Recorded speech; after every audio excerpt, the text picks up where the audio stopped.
Aujourd'hui, je vais traiter un mécanisme, un processus psychique très connu qui, de nos jours, n'a jamais entendu parler de la projection. Mais ce que nous allons voir maintenant, c'est de comprendre l'importance de ce processus psychique dans la pensée de Freud, car il doit être mis en perspective avec le refoulement.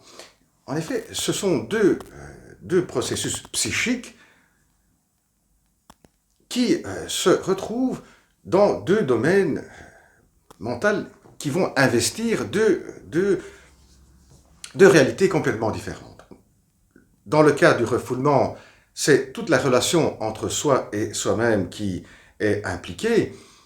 Au départ, dans la première topique, le refoulement était à la base de la formation de l'inconscient et donc de la perte de terrain, de liberté dans son propre fort intérieur. Donc, dans la relation entre soi et soi-même, à cause du refoulement, on perd beaucoup de territoire, on perd beaucoup de liberté.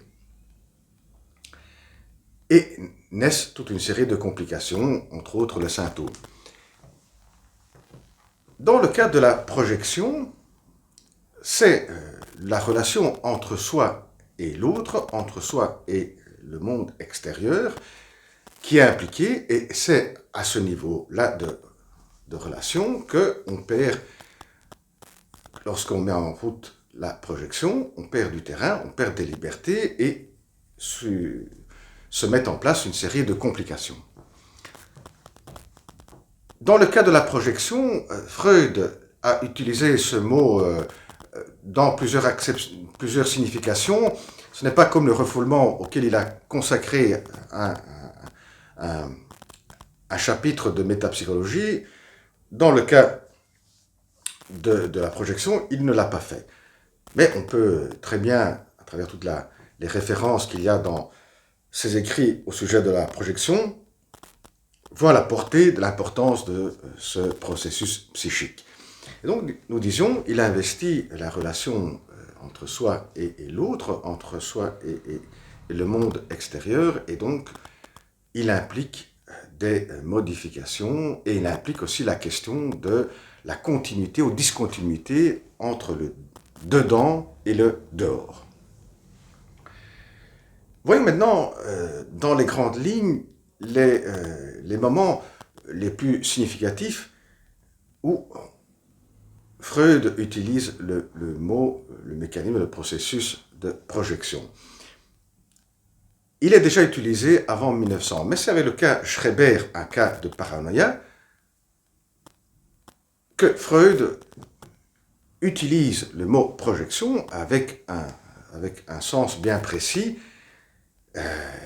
qui indique que lorsque une personne est en relation, donc un homme est en relation avec un autre homme, et il nourrit des sentiments d'amour, ce sentiment d'amour qui est perçu comme dérangeant, parce qu'il n'est pas homosexuel, donc il va sentir ça comme une menace à sa propre personne, eh bien il va projeter cet amour sur l'autre. Ça veut dire quoi? Que ça va être l'autre qui va nourrir ce sentiment d'amour. Il y a là un effet, un processus en miroir.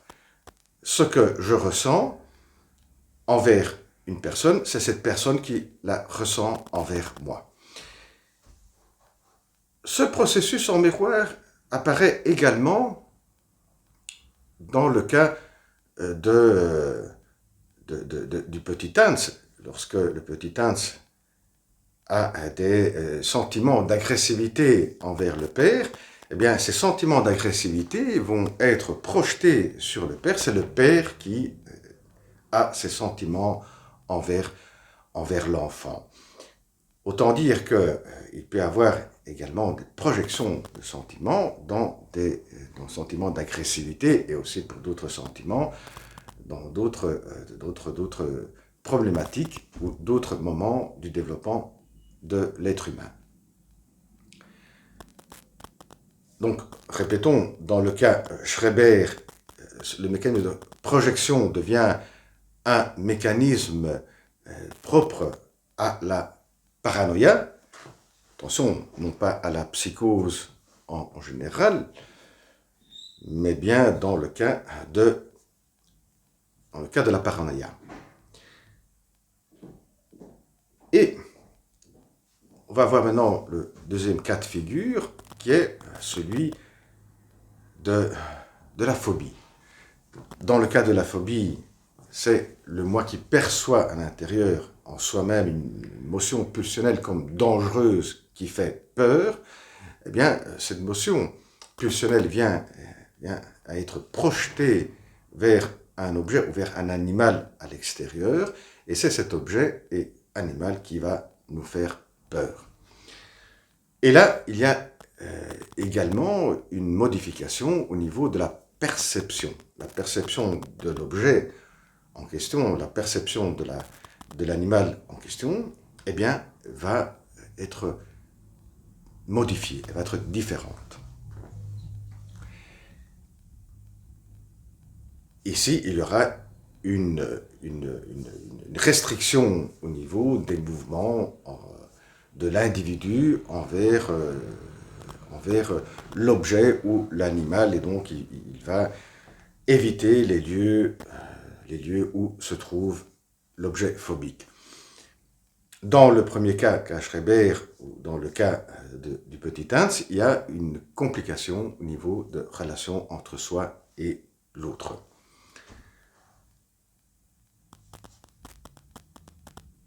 Dans le cas Schreiber, ça peut être très bien entre soi et un ami.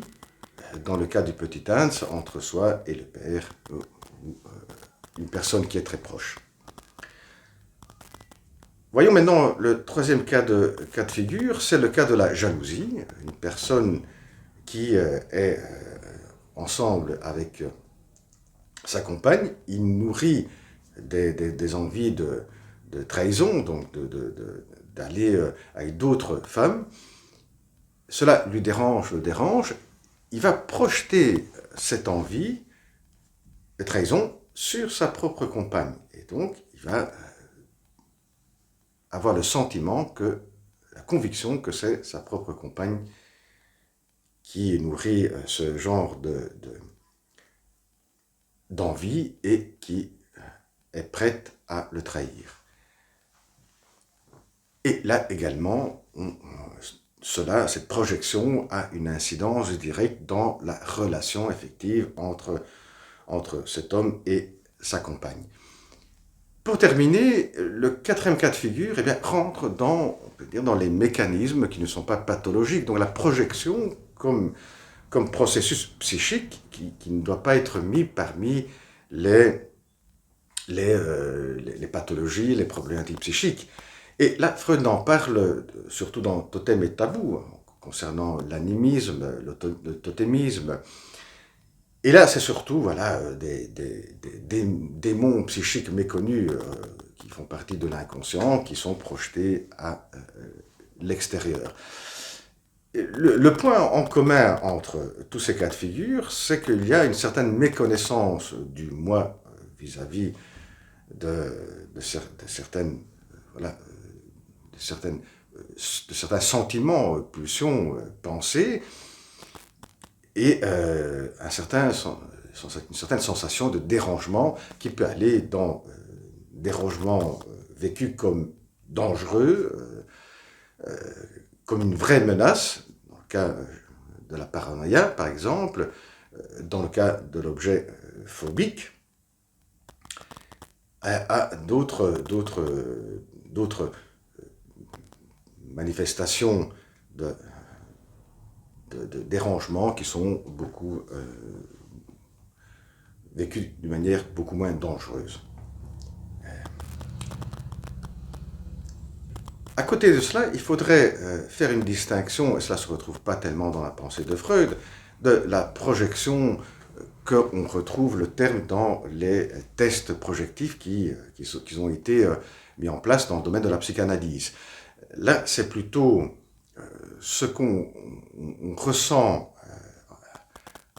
ou ce qu'on vit d'une manière inconsciente dans notre psychisme qui va influencer notre perception de certaines données ou de certains récits que nous entendons. Et cette influence va permettre de lire certains passages du propre inconscient en question.